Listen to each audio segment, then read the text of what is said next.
कटनी जिले में अल्प प्रवास पर आए नेता प्रतिपक्ष उमंग सिंगार ने कहा कि जिला प्रशासन के अधिकारी अगर भाजपा के नुमाइंदे बने हुए हैं तो ये गलत है। इनको जनता के हित में काम करना चाहिए, यही संविधान में निहित है। मैं समझता हूँ कि अधिकारियों को निष्पक्ष होकर जनता के काम करना चाहिए।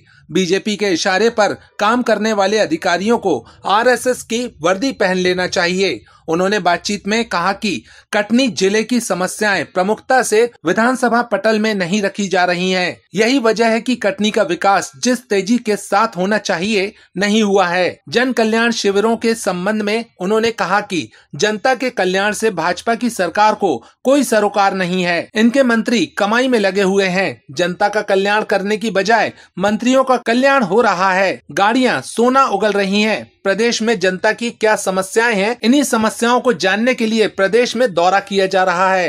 संचार करना है और मैं समझना चाहता हूँ प्रदेश के अंदर क्या समस्याएं हैं। जनता की आवाज जो हम विधानसभा में सभी विधायक मिलकर उठाते हैं, तो कटनी के जो विषय हैं, चाहे मैयर के वो विषय हो, उसी को लेके और बाकी निजी कार्यक्रम इसकी तारतम्य में दौरा है।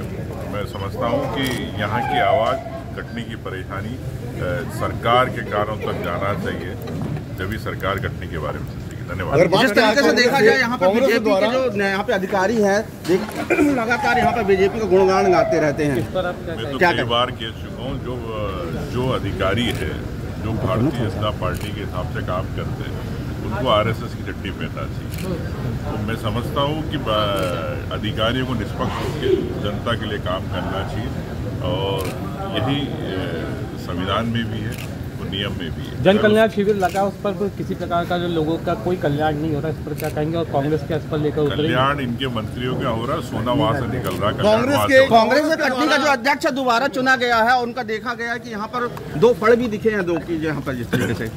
ऐसा कुछ नहीं है, कांग्रेस पार्टी एक है और 1 साल के अंदर आप देख रहे हैं कि हम उपचुनाव भी जीते हैं और निश्चित तौर से कांग्रेस एक बार वापस से मजबूती के साथ प्रदेश में ऊपर। अभी यहाँ पे हम अधिकारियों को